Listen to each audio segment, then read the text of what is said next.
Welcome back to another quick review today.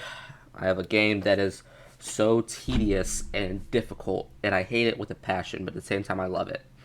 This is Eiyuden Chronicle Rising. This was a game that originated from a Kickstarter.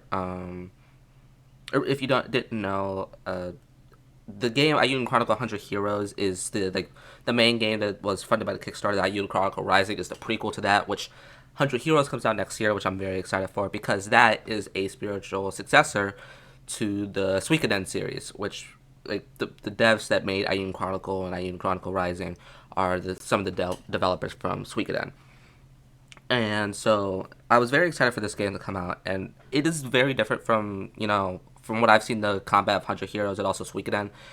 And so playing this game, I think, was a lot of fun, but at the same time very tedious. I think the combat can get if you are able to mix and mash link attacks and all the characters' abilities together, then yeah, it could be fun. But the fact that you're just doing nothing but that, it's over and over and over again, and there's not a whole lot of variety of enemies. A lot of them are just reskins. You get very boring and very repetitive at times.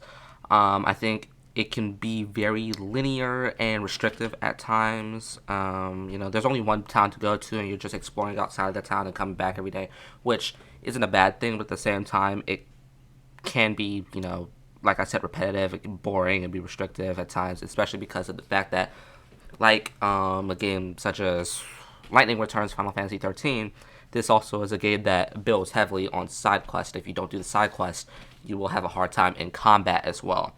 So, if you ever play this game, I would recommend you do the side quest. Story, I'm not going to get too much into because as it's a prequel to 100 Heroes, if you go play 100 Heroes, I would recommend you play Rising first.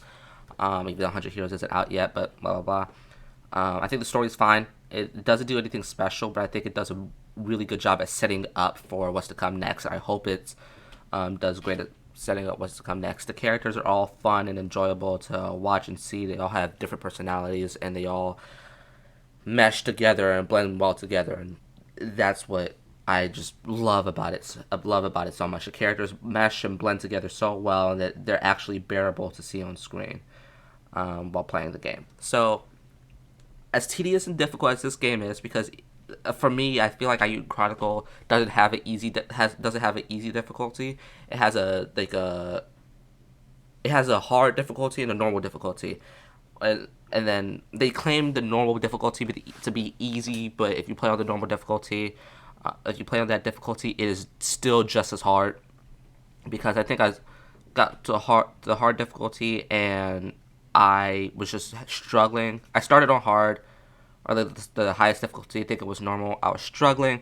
I swapped back to the easy mode, and then realized that's the normal mode. So it's confusing, and if you're not a seasoned gamer, you're not going to be able to get past this game. This game is hard. If you can't get the mechanics down, then good luck.